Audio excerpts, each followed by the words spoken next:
Hey guys, welcome back. So it's been a minute since I've done one of these update videos on the car. That's because I haven't really been doing any updates to the car. I had some other things crop up, had to work on the lawnmower for a little while.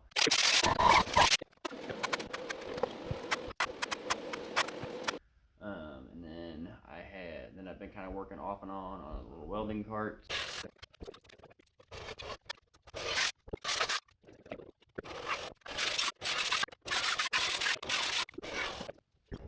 And some stuff like that. And then I actually was sick for a little while. I came down with a case of pneumonia, which was kind of crazy. I thought that was something only old people got. And, well, I'm in my prime. I'm in my prime. Yeah, you look it. So, weird.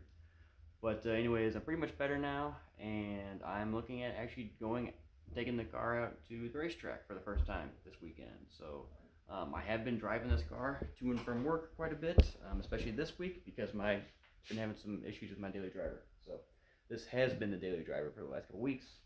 I think I had figured out the issues with my Suburban, but that's beside the point. Now I've been driving this; it's been good. Um, and yeah, I think it's ready to go to the track. But other than stuff we're gonna do to it now. So my first time to the track this year. So I drive this car in the winter. I live in Missouri. It gets cold, so I put antifreeze in the engine in the wintertime. Don't want to run antifreeze at the track.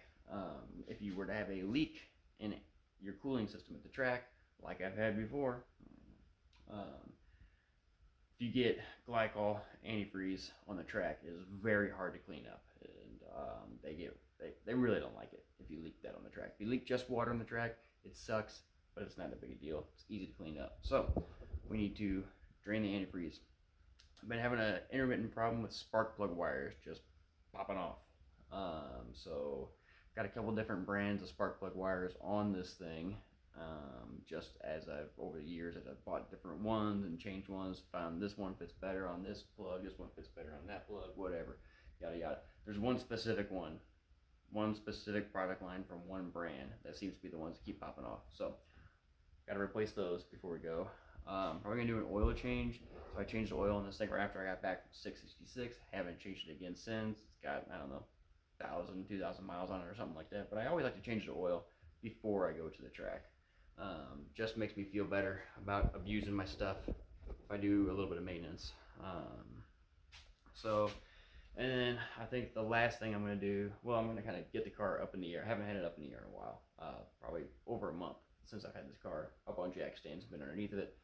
I do want to get under it, do just kind of like nut and bolt check everything out since I've been driving it, make sure everything's still, all the bolts are still tight, all that stuff. And then I got an exhaust leak that's kind of intermittent. It's real bad when you first fire it up. After it warms up, so it kind of goes away, but it's still there in some spots. So I'm gonna just kind of look at all the exhaust areas, all the clamps and whatnot, and just try and snug everything up and get it ready for the first race of the year this weekend, Sunday. And if you want to know what race I'm doing this weekend, it is at Worldwide Technology Raceway. That's my localist track. It's about an hour away from me, but it's a no time race, which I've never done any competitive racing other than drag and drive. But I'm gonna go check it out and see what all the fuss is about with all this no time stuff. We got a street car class. This is a street car, as you can tell by the windshield. So I'm gonna go drive this car there. Hopefully hurt some feelings, and then drive it back. Probably gonna be my feelings that get hurt, but you know what?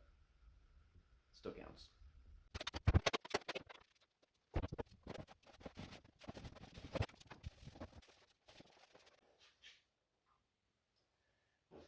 Nice clean drain pan. So when I drain out this antifreeze, I'm going to save it and put it back in the car next winter.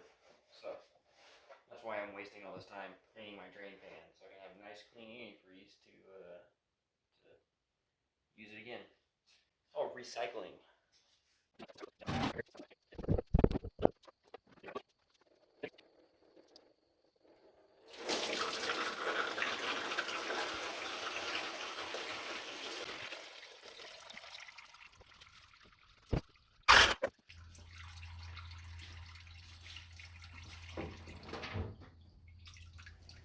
Hope you all went to the bathroom before you started watching this video.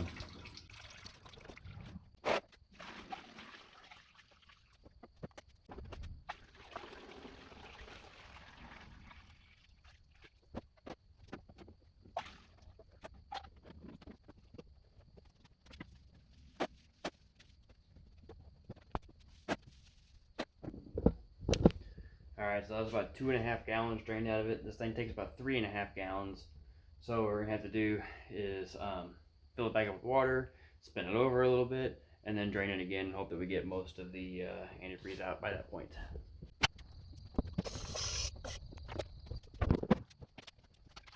Lots of people will tell you that you can't use just regular hose water on your engine, that you gotta use distilled water or something like that.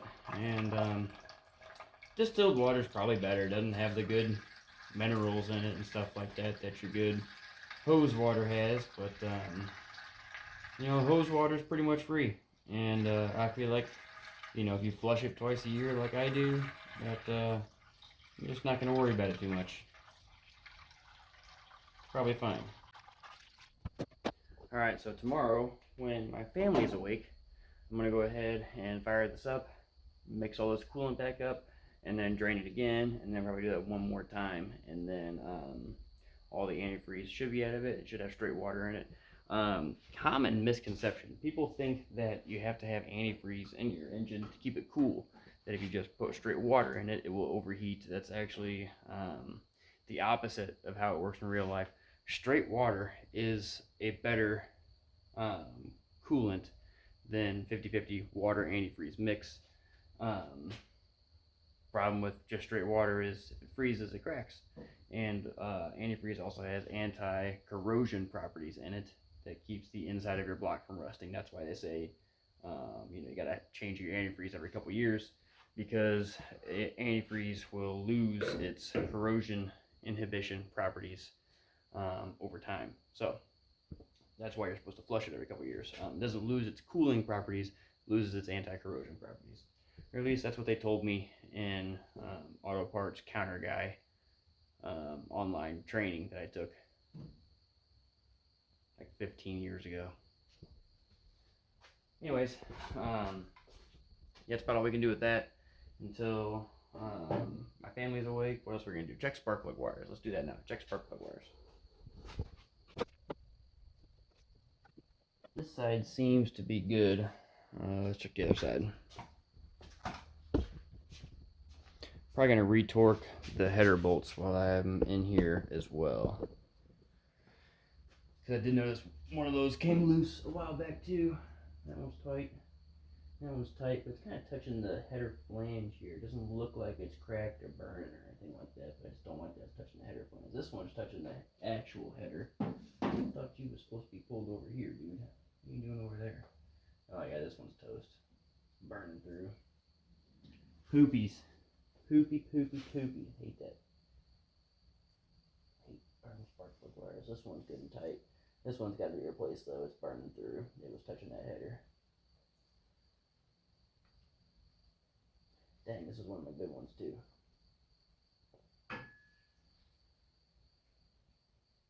Can't believe that guy wasn't arcing. Maybe it was. Probably can't see, my big head's in the way. I'll get it out of here and you'll be able to see it. Snip my nice zip tie job on these header wires. Dang it. Hate having to cut zip ties.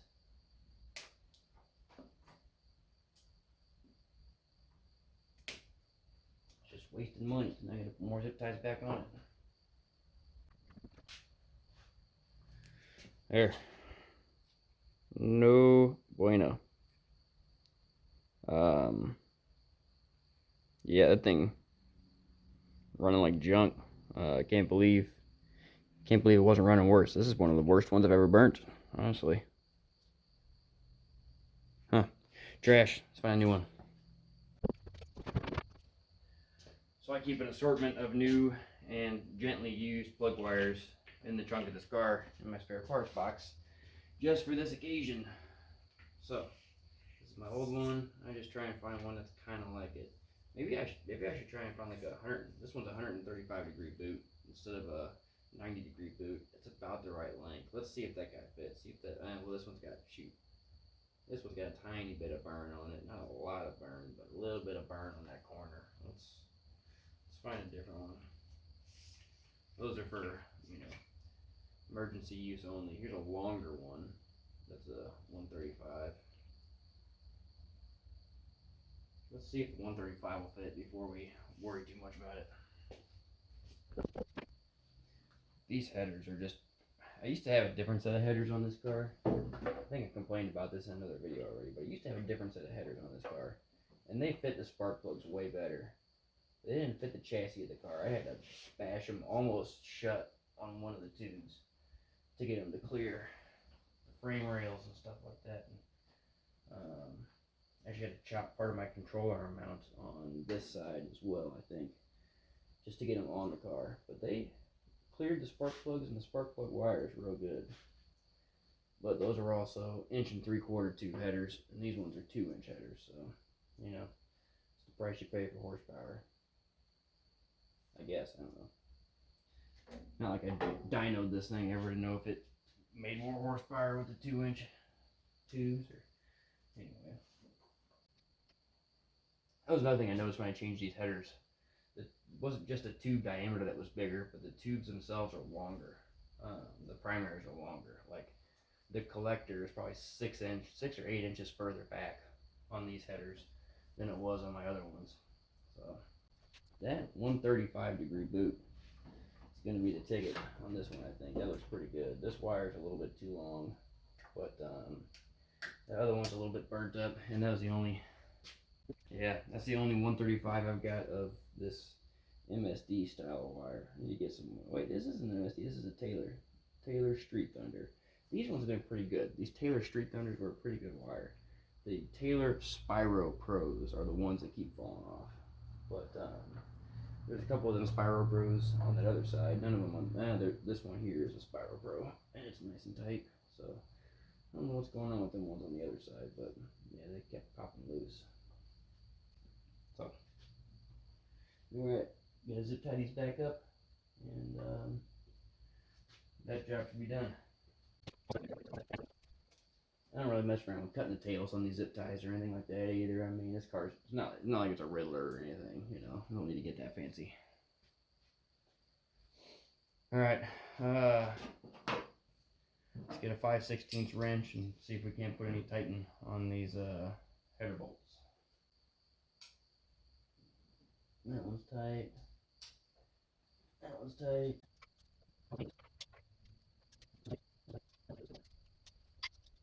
Yeah, that one was less tight than I would like it to be, but it's tight now. Yeah, so it's like these back ones here needed a little bit of snug, but the rest of them are pretty tight. Let's check the other side.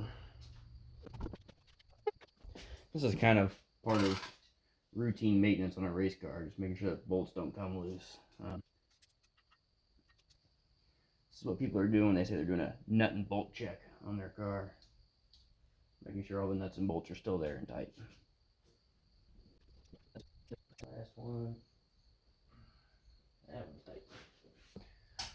Alright, well that's going to do it for tonight, guys, I think. I would get it up on jack stands and start checking the exhaust and stuff like that, but I want to fire it up tomorrow and finish draining the coolant. I'm going to do that outside, just because it fills the garage full of stink if I fire it up and just let it run in the garage, even with the doors open. So I'm going to do that tomorrow, and I don't want to jack it up tonight just to let it back down tomorrow to pull it back out. So a little bit of an early night here. It's only about 10:30, and I'm shutting down for the night.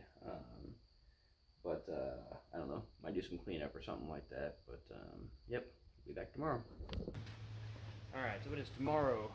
We've got the car outside, and I let it kind of warm up, not like super warm, but kind of warm. And pulled the hose again and drained it. It's just kind of dripping now. It's mostly drained out. So still pretty green here, so we're gonna go ahead and save this antifreeze and fill it back up with some fresh water again, run it a little bit again, and drain it again. See what it looks like.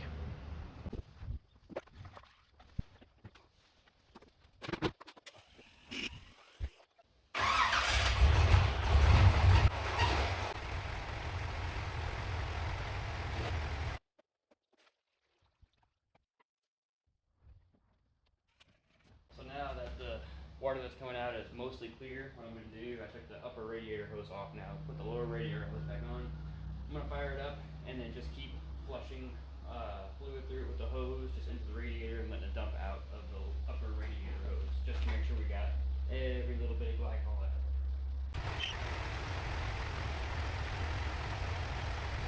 Alright, now the water that's coming out is crystal clear. So I'm going to hook the upper radiator hose back up and make sure the system is nice and full and there's no bubbles in it, which basically just means that I'm going to keep adding water to it and letting it idle until no more air is coming out the radiator cap fill area.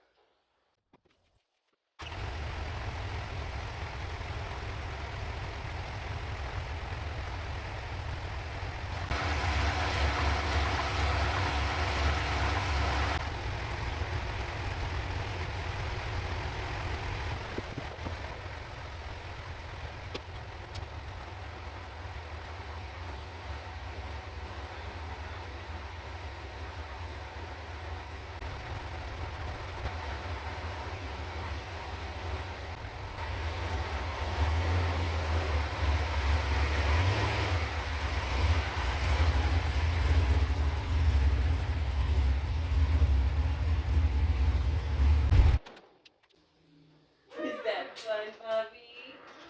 Was that funny?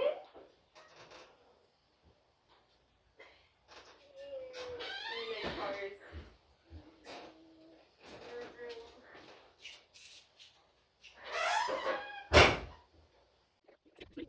I'm going to go check the mail and then I gotta go back to work, Charlie. You wanna go play on the deck for a little bit before the out? You wanna play outside the deck? Oh, I know Daddy's gonna go check the mailbox. He's coming back. Man, I was just coming out here to start working tonight and I threw something up on the shelves and knocked my box of wiring connectors off the shelves, and now I got a just this was on the floor, just a pile of, well, they're still falling on the floor, just a pile of connectors, and there's a bunch of stuff that's in the wrong slots now, and man, I don't know how much I'm gonna waste tonight just putting this kit back together, but stay organized, people, don't be like me.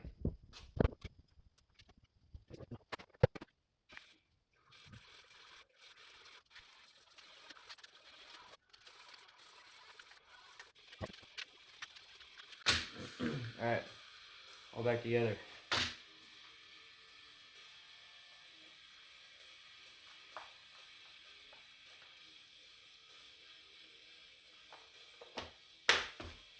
I'll put this on and tape it shut, I think. There, hopefully I don't need this again before the new one comes in. Let's go ahead and chuck it back up there so it can fall down again. Alright, so back to my actual plan tonight, which was to get this thing up on jack stands and try and tighten up some of the exhaust clamps, see if we can get some of these exhaust leaks to go away. That's what I'm after here.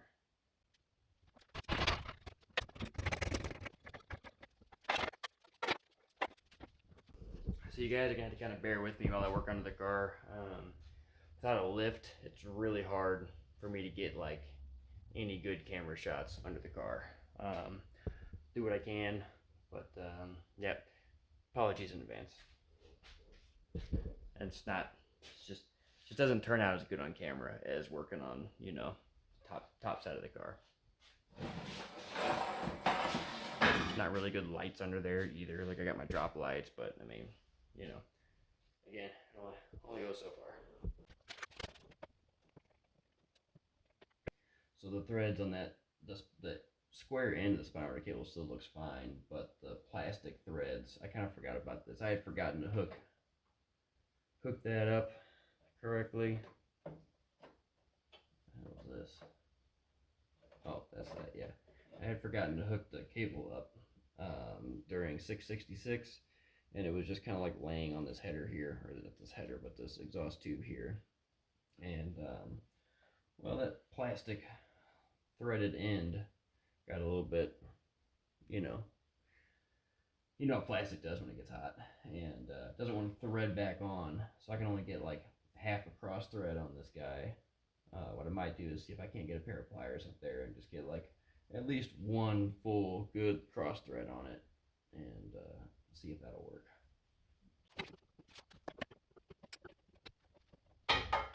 Alright, so apparently once you cross thread it too much, it just pops back off, so there's probably an optimal amount of cross thread here where it's tight, but not so tight that it wants to pop off.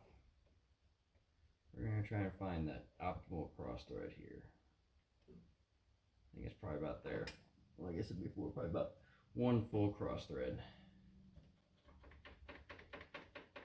Seems fairly tight for now. We'll see if it wiggles back loose again. I don't know. Probably just need a new cable. Speedometer's not right anyways. It's about 10% off, 10-15% off. 16, 17. 25%. Memorial Day weekend sale, 25% off. This shift linkage here is missing a cotter pin. I mean, I don't think it's likely to come out on me, but I think I'm gonna put a cotter pin in there. That was a good find. Glad I saw that. Alright, got this guy cotter pined, so shouldn't pop back out. I prefer to have like a washer and then a cotter pin, but I do not have enough room. I kind of bent this shift linkage attachment thing when I had this out last time. Yeah, it is totally filthy, disgusting under here. Next mod needs to be run through the car wash. Alright, so now we're going to check for some of these exhaust leaks. I think all my exhaust clamps and V-bands are either a 13mm or a 5/8. So we'll start with these V-bands and see if they're tight. Nope. That was not tight. I'm going to go ahead and over tighten these.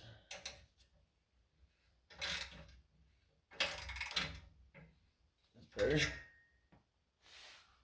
Other side. Alright, well that's gotta help. Let's check some of these band clamps now. I think these are 5/8. Yeah,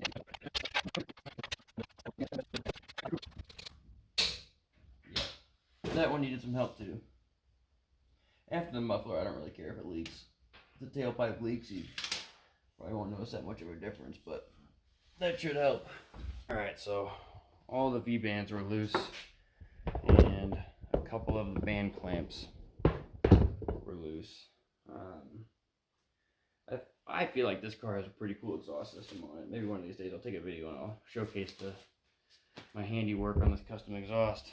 But yeah, I think the problem with it is it doesn't have enough hangers. It's a heavy exhaust system. It's all thick wall, mild steel, and I think I just didn't put enough hangers on it, and so it likes to vibrate loose sometimes.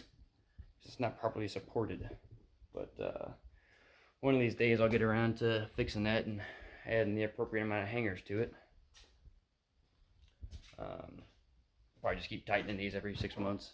Call it good. But yeah, that was kind of the last real big thing I wanted to check before going to the track this week. I'll probably do.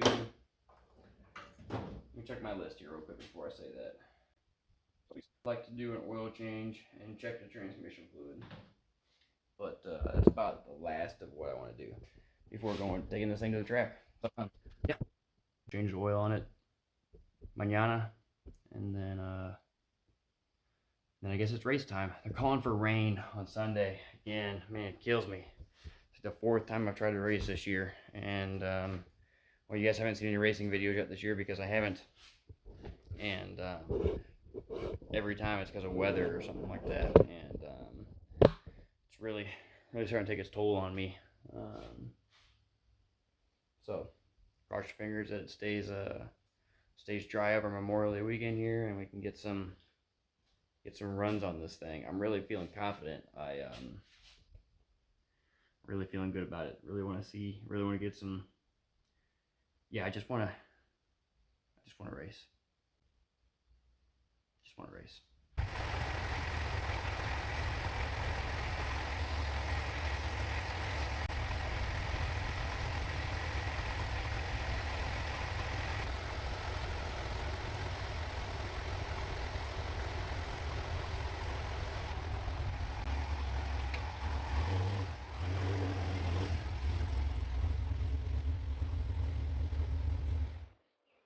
Alright, so it's good and warmed up now. I turned the fans off for a little while, let it idle, got up to about 180 degrees, kept the fans on. It dropped back down to about 150 right away. The one fan is still not coming on its own. I'm gonna have to do something with that wiring today. But now that's hot, we're gonna do an oil change.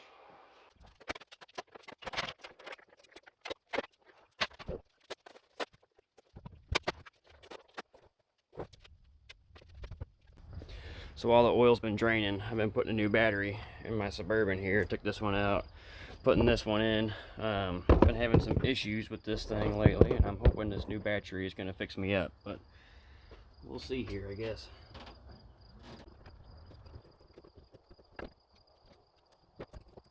So this one, the old battery had side post and top post, but a battery like that was $40 more than this battery that just had the side post. So obviously I didn't buy it. So I'm just going to convert this ground to a side post here real quick.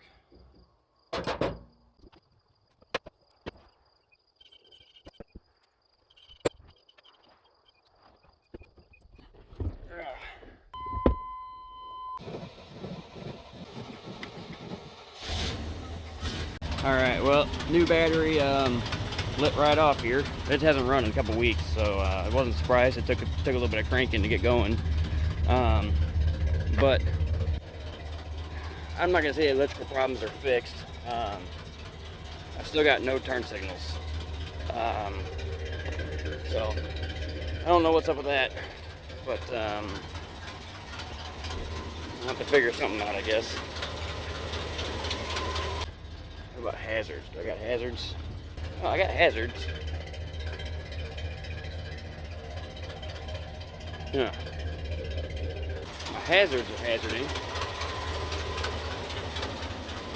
but my turn signals aren't. Do I have brake lights? Let's see. Alright, so I watched the video back and I've got brake lights too. So it's just turn signals that I don't have. So gonna need some more investigation, I guess. But back to this guy. Alright, oil's finished draining. We're gonna put the plug in it and fill it back up.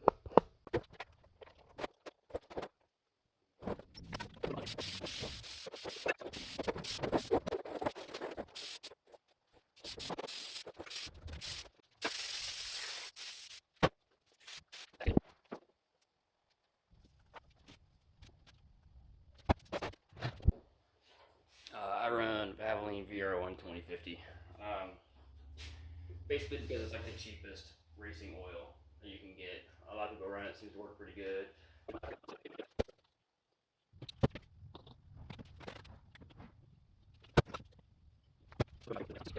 6 quarts seems to be about right.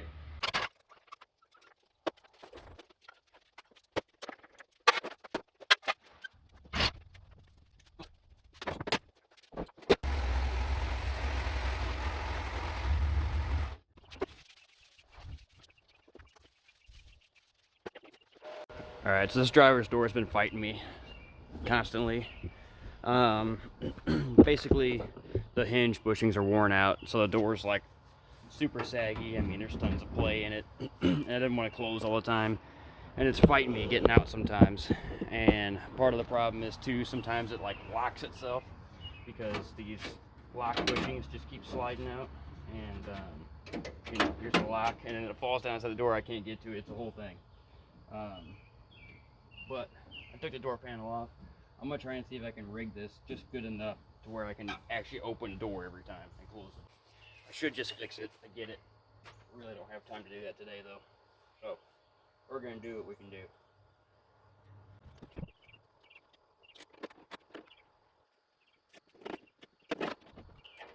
Alright, that's fixed.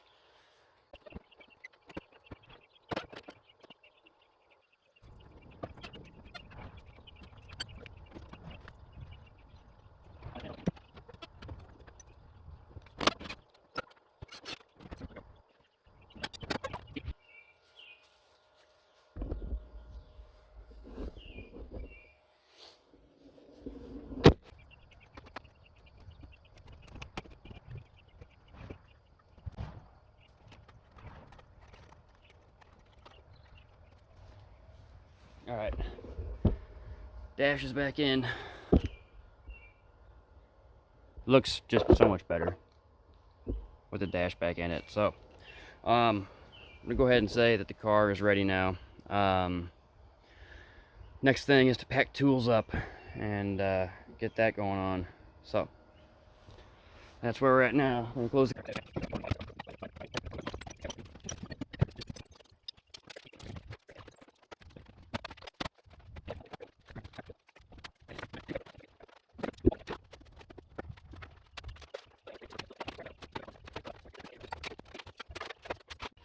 And there it all is. So a couple things left I gotta add to this is my race tires. I only change the back ones, I don't change the front ones anymore. I gotta add my helmet and my other safety gear, my jacket, pants, stuff like that. And then my camera gear, all my camera stuff is still in the charger. But that's gonna be the next video probably, is me going out and racing. So gotta make sure I have the camera gear so that I can make videos, so that all three of you guys can watch them. But yep, that's it. Racing tomorrow. Weather looks like it's gonna hold out. Be the first outing of the year. I'm gonna make a bold prediction here. Say that the weather forecasts are calling for, changes I've made, preparations, stuff like this. Gonna say it. Personal best. First run out. We'll see.